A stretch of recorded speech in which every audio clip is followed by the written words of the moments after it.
The wife of the governor of Abia State, Mrs. Priscilla Chidema Oti, has challenged security personnel, the church, civil society groups, traditional rulers, and the general public to join hands with government in curbing gender-based violence in the state.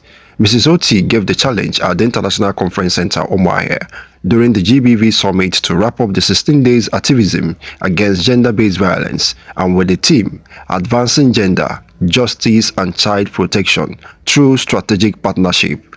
Our correspondent, Ifeyiwa Wohu, was there and completes the story. The wife of the governor, who frowned at the level of violence against women and children, disclosed the commitment of the Alex Oti administration to eradicate gender-based violence in the state and ensure that the survivors have access to justice. As the First Lady of Abia State, I remain deeply committed to this cause.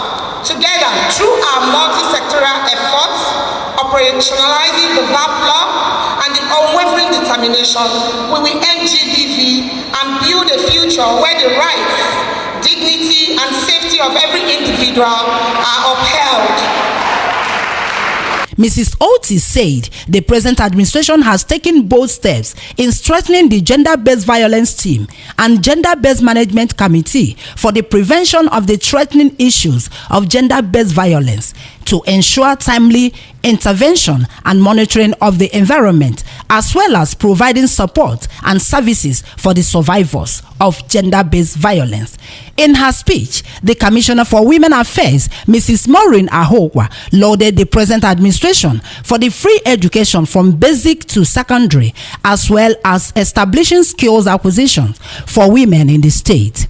Also speaking, Mrs. Nancy Iheduru, Mrs. Akudo Amanamba, Mrs. Letitia Onyekwere, among others, encouraged mothers to create good relationship with their children to make them feel free with them, while stressing the need for all to rise against gender-based violence.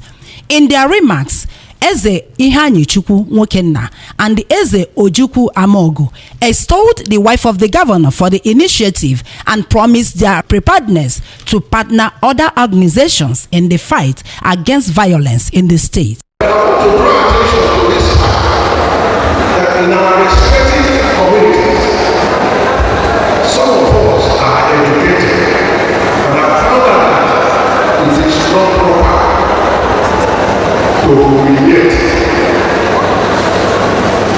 to harass, and to violate the rights of our women, whether legal or non-legal.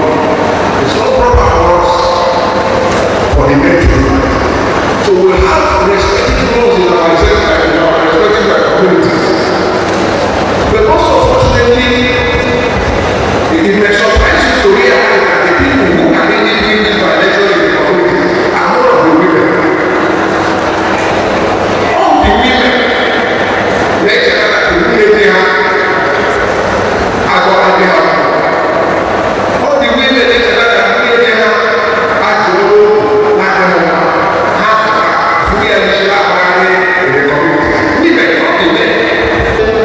but we know that just like society and community has to be dynamic in life, so also our culture must be dynamic.